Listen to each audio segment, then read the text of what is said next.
So we're on the 4th page of our review guide, and you're actually going to turn your notes to Unit 3.3. In Unit 3.3, we talked about heredity and genetics. How did you receive your different traits? In Mendelian genetics, this is where you had some dominant versus recessive traits. In the dominant versus recessive traits, what we're going to look at is some of those genotypes. So in your heterozygous genotype, remember that hetero means different, so 2 different traits. You can have big A, little a for Mendelian genetics. In incomplete dominance, this is when you had a blending of the traits in the heterozygote. And here you can actually use the same letter A, but you'd have 2 capital A's and an A prime. Remember that the little line means prime. In this case, you can have big A representing red, A prime representing white in flowers, and A prime would make a pink flower. Those 2 colors blending together. In codominant inheritance, this is actually when both show up, both traits show up. So for example, you could have, this would be a good example of sickle cells. In sickle cell anemia, you can have normal cells and sickle cells. So you actually use 2 different letters, and that should make sense because they're both dominant. So 2 dominant letters, N for normal cells, S for sickle cells. You could even use A and B. In sex-linked inheritance, this is when you're attached to the X chromosome. So sometimes you can just look at that X linked, and that means the same thing, because these genetic traits are attached to the X chromosome. When you have a female, she is XX, okay? For her to have the disease, you'd actually have to have X little a, X little a.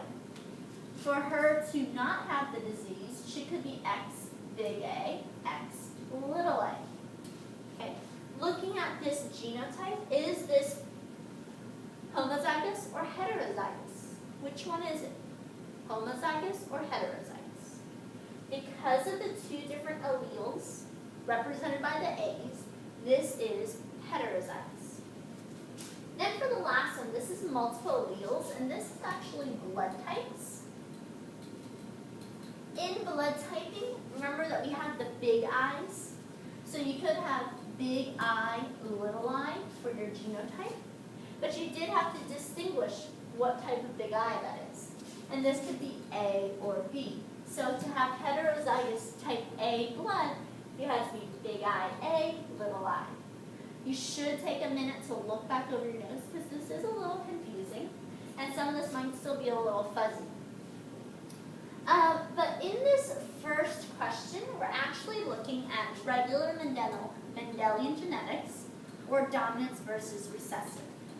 Okay? This is the first one. It says in the Punnett square to the left, big T equals tall, little t equals short. If they only gave me this and they didn't tell me if it's dominant or recessive, there's 2 ways I can identify that. First, that there's 2 letters, or I'm sorry, 1 letter, 1 capital, 1 lowercase. Another is that it's 1 trait or the other. There's no blending of the traits. There's no medium in this example. Both, they're not saying both show up. You don't have a tall and a little short leg. And they're not saying anything about gender, about the chromosomes. And this is not talking about blood types. Give the genotype for the parents. So here's our Punnett square. Where do we get the genotypes from the parents? On the sides of the Punnett square. So the genotype would be big T, little t. For both parents, is this heterozygous or homozygous? Hetero different, homo the same. This will be heterozygous.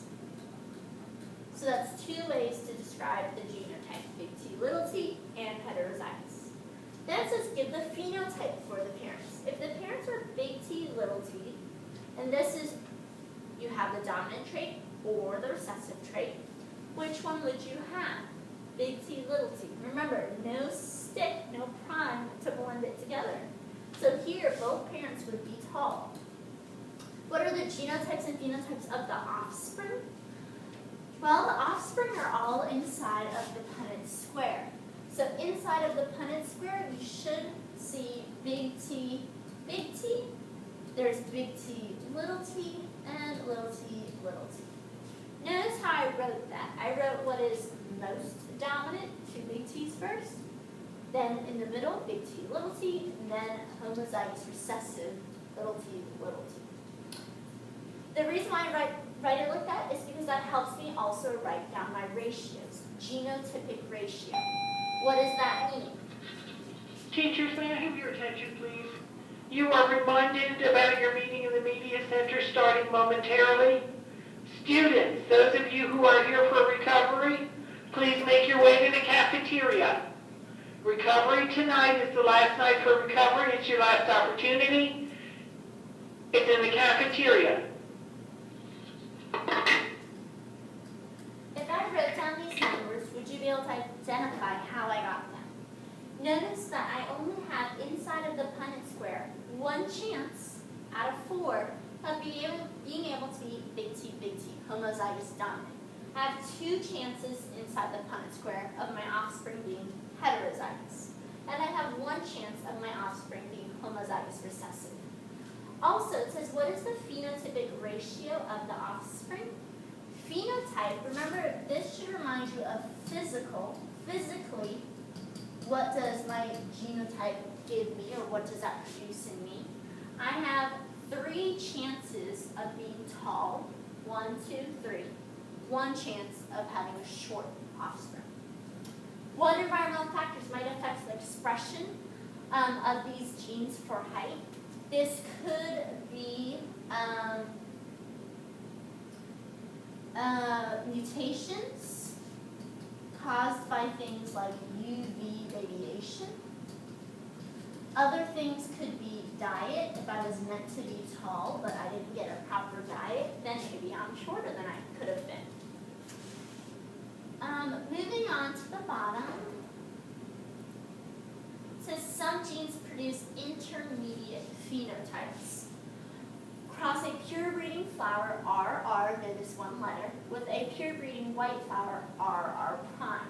This means this is where I have my blending, or incomplete. So you have your pure breeding, RR, your red flower, and you have your R prime white flower. It tells you to cross it. Crossing it means putting it into the Punnett square. Give the genotypes and phenotypes of the offspring. So once you fill in the Punnett square, you should have R prime, and we just happen to put the prime second, R prime. Here we have R prime, R prime. I want you to write out, here's the genotype, and what is the phenotype? You fill that in. What color would those offspring be? Next, explain the inheritance of the following disorders. We have to describe them as autosomal or sex-linked. Autosomal just means not on your sex chromosome. Not on X chromosome. Whereas sex-linked means it is on your X chromosome. Then you have dominant or recessive. So in sickle cell anemia, with sickle cell anemia, this will be autosomal. And it will actually also be co-dominant. Because remember, N means normal, and S means sickle. With cystic fibrosis, this is going to be autosomal as well, not sex-linked. And this is actually going to be recessive. You'd have to have little a to have the disease. Huntington's disease is autosomal.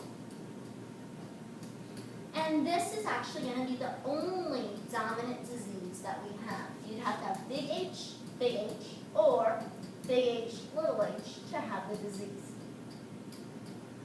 Quick reminder, we only have two things that we've talked about that are X-linked or sex-linked. Sorry, let's do sex-linked here. Two types of sex-linked disorders that we talked about. One was hemophilia, and that has to do with your blood. The second is going to be color blindness. Okay, both of those are sex-linked. I want you guys to finish your blood types and your polygenic traits. Use your notes, try to fill those two in. And that's going to be all for today. Don't forget to do your summary sentences.